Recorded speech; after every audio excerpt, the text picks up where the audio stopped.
A Roki Sasaki signing appears to be imminent, and there are 3 teams in on him that have been declared finalists. So we're going to break down the potential fits and what they could mean for Roki Sasaki and how they fit him personally. So we'll have that and much more on this episode of 3 Up, 3 Down.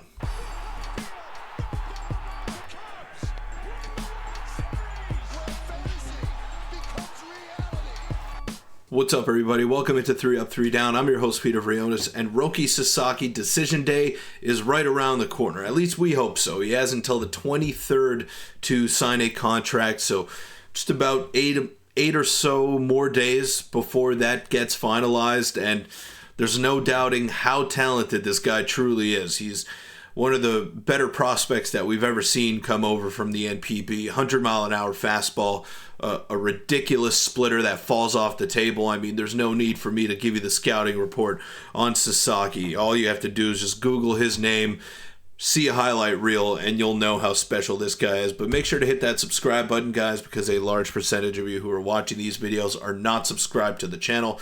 So it'd mean the world to me if you guys could help get me to 3,000 subs. We're almost there. And it's thanks to you guys, so really appreciate it. But look, these are the 3 teams that we got to touch on. So it's obviously the Los Angeles Dodgers, surprise, surprise.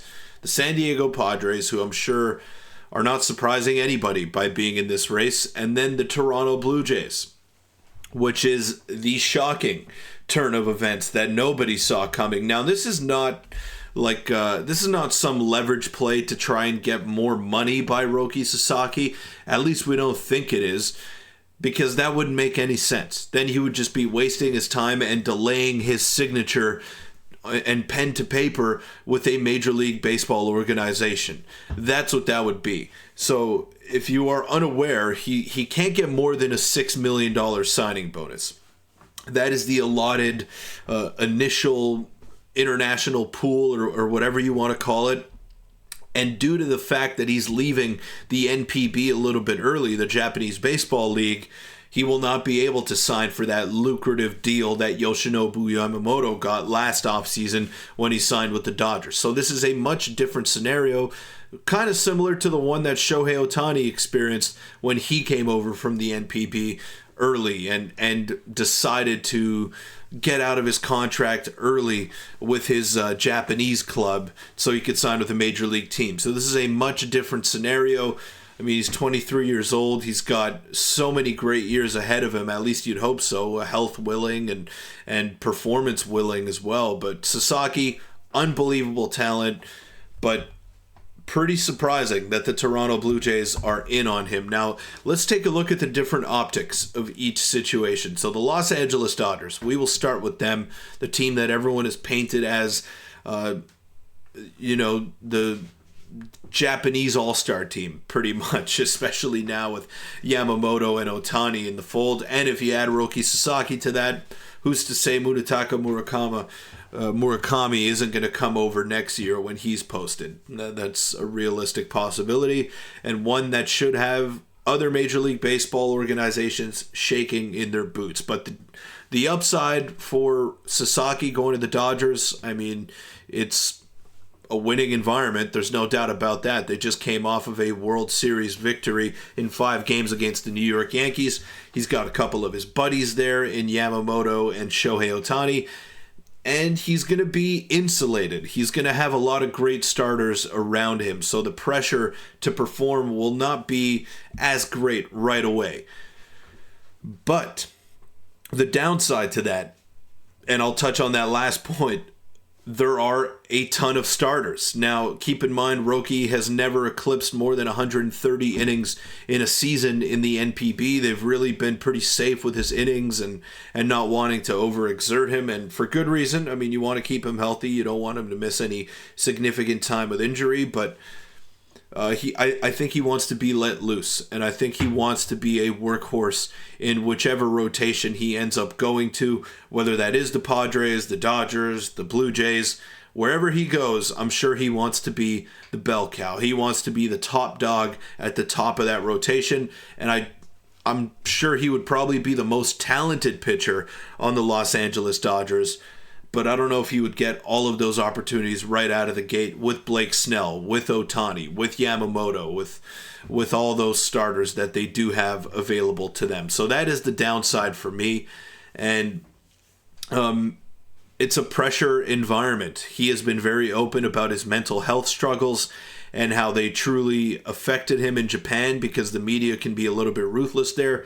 Bit of the same story in Los Angeles too, especially with Ohtani, the biggest star in the game on his team. There's going to be a lot of attention on the Dodgers, and in tune, a lot of attention on Sasaki. So maybe that's not where he wants to be. Now let's go over to the San Diego Padres, the second team that Jeff Passan mentions here as the finalists, as of the three finalists for the Roki Sasaki sweepstakes, whose window is going to be closing on the 23rd. Now, the Padres, this is an interesting one, and it's personally my pick. I think he is going to go to the Padres because he is very close with Yu Darvish. That was his idol growing up, and they don't have to pay him all that much money. And he's definitely going to be the guy in that rotation alongside Michael King and Dylan Cease. I mean, the Padres were the closest team to beating the Dodgers last year. They gave them a run for their money, and if it wasn't for an offensive collapse, they probably would have been holding the World Series trophy. But it's not about what ifs. It's about getting the job done, and they did not get the job done, especially on the pitching front later on in that series. So bringing in Roki Sasaki to be mentored a little bit by his idol in Yu Darvish, it just makes perfect sense for me. I can't really find a downside to him going to the San Diego Padres. The only one that I could think of is that in 6 years' time, when he's eligible to hit free agency, I don't know if they're going to have the money to pay him with all the payroll issues that they have had and the budget cuts that they've had to go through. Can't pay everybody, and I don't know if they're going to be able to pony up the exorbitant contract that Roki Sasaki is going to command. Now, finally, let's move on to the Toronto Blue Jays, my favorite team, the team that I hope he signs with. This is something that does not make sense. I don't know how they're here, and I'll use this again. The Blue Jays finding out they are in Roki Sasaki's top three. Exactly. It's like, really? Me? After everything that's happened? Now, he would be the guy for the Toronto Blue Jays. They've struggled to attract top free agents, but that's a low-key environment. It's a lot more low-key than playing in San Diego or in Los Angeles. I mean, yeah, the media is a little bit ruthless in Toronto, but nowhere near to the extent that you would see if you were playing for the Los Angeles Dodgers. So that is the upside.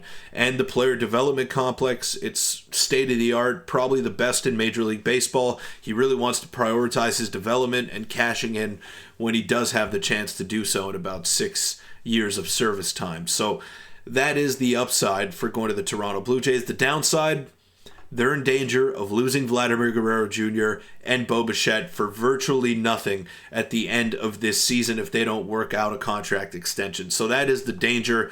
You're signing up to a team that their future is really in limbo, and you don't know where they're going to be headed. But let me know in the comments down below, where do you think Roki Sasaki is going to be signing? And my personal inclination, I think it's going to be the Padres, but I hope I'm wrong, and I hope he goes to the Toronto Blue Jays. Let me know in the comments down below, and I will see you all tomorrow.